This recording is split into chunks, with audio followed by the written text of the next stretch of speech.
हूँ। अर्थात आप हमें क्षत्रिय कुलवंशी ना समझकर। आप उचित ही समझ रहे हैं राजर्षि। जब तक सर्वशक्तिमान पुरोहित वर्ग आपको क्षत्रिय होने की मान्यता नहीं देता, तब तक। नारायण भट्ट, धर्मानुसार ब्राह्मण श्रेष्ठ है महाराज, और मैं अपने ब्राह्मण धर्म का यथावत पालन कर रहा हूँ। जब तक आपको क्षत्रिय होने की मान्यता नहीं मिल जाती, तब तक आप मेरे लिए शूद्र समान ही हैं। मैं क्या हूँ और क्या नहीं, ये तुम मुझे बताओगे? मैं ठुकराता हूँ तुम्हारे नीति नियमों को, तुम्हारे चातुर्वर्ण के षड्यंत्र को। तुम वही पुरानी घिनौनी श्रृंखला की कड़ी हो जिन्होंने हमारे श्रद्धेय पूर्वज श्री छत्रपति शिवाजी महाराज के राज्याभिषेक के समय उन्हें शूद्र कहकर अपनी मूर्खता का परिचय दिया।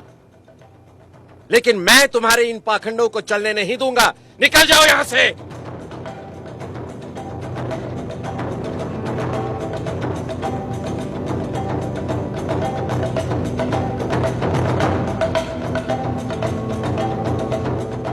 जहां राजा के साथ इस तरह का व्यवहार होता है, तो सामान्य जनों का क्या? मुझे ही कुछ करना होगा।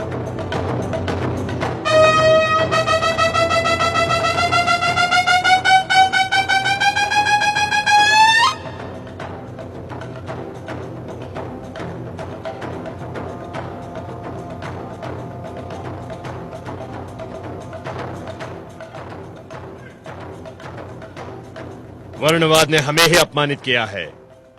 हमारे साथ ब्राह्मण वर्ग का व्यवहार दुर्भावनापूर्ण है।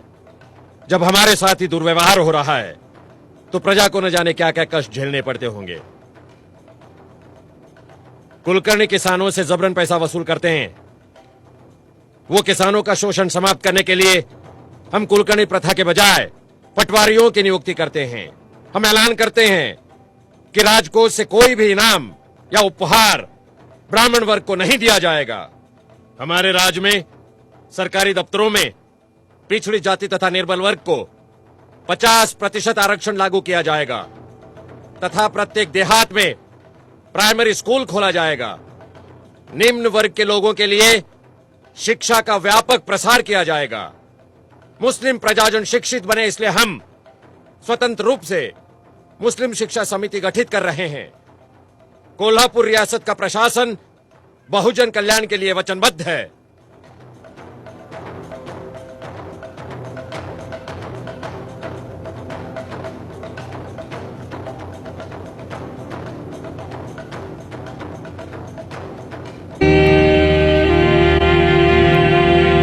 स्वशासन ये एक महार का उतना ही जन्मसिद्ध अधिकार है जितना कि एक ब्राह्मण का, और जब तक इस विचार भाव का स्वीकार नहीं होता, हिंदुस्तान को स्वशासन मिलने की संभावना नहीं।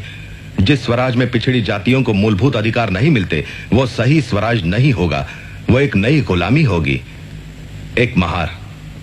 ओह, कितना प्रभावशाली विधान है। दीवान साहब, आप जानते हैं इस पत्र का अनामक लेखक कौन है? नहीं your highness. Doctor Ambedkar. Dattoba Pawar ने मुझे बताया। डॉक्टर अंबेडकर एक पाक्षिक पत्रिका शुरू कर रहे हैं और उन्हें कुछ मदद की जरूरत है। हाँ योर हाइनेस, मैं मानता हूँ कि आप वर्ण व्यवस्था की अनिष्ट प्रथा को मिटाने और नीची जाति वालों को ब्राह्मणों और पुजारियों के अन्याय से मुक्त कराने की जो कोशिश कर रहे हैं, वो है तो बहुत साहसपूर्ण। फिर भी हमें जल्दबाजी नहीं करनी चाहिए। नहीं दीवान साहब, हमें हर तरह से डॉक्टर अंबेडकर का उत्साह बढ़ाना चाहिए, हर तरह से। हम मदद करेंगे उनके पाक्षिक मूक नायक की। मूक नायक, वंचित जगत का नायक। किती किती सांगू तुला, किती किती सांगू तुला ग, किती किती सांगू तुला ग, किती किती। शिवतरकर, लिखो। हिंदुस्तान भेदभाव का घर है। हिंदू समाज कई मंजिली इमारत जैसा है, जिसमें ना तो दरवाजे हैं और ना ही सीढ़ियां। जो जिस मंजिल पर पैदा हुआ है, उसे उसी मंजिल पर मरना है।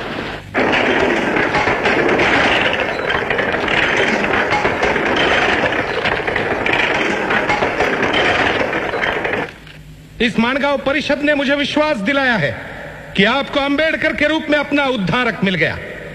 मुझे भरोसा है ये आपकी बेड़ियां तोड़ डालेंगे।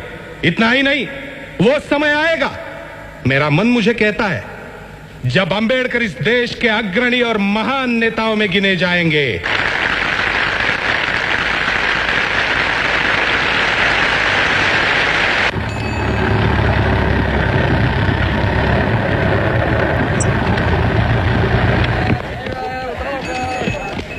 अंबेडकर, ओ अंबेडकर, रमा, कौन हो सकता है? ओ अंबेडकर। लगता है शाहू महाराज हैं। चलो ऊपर ही चलते हैं। जी।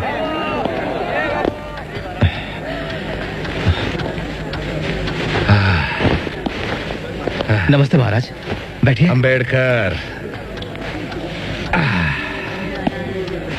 हाँ, एक कप तुम्हारी स्पेशल चाय मिलेगी बहन रमाबाई। रामू, चाय। ये बात बिल्कुल सच है कि हर महान आदमी के पीछे एक स्त्री होती है, रमा बहन जैसी। तुम भाग्यशाली हो अंबेडकर। हाँ, हाँ, पढ़ाई के लिए लंदन जा रहे हो ना? मेरी छोटी सी भेंट, खोलिए उसे।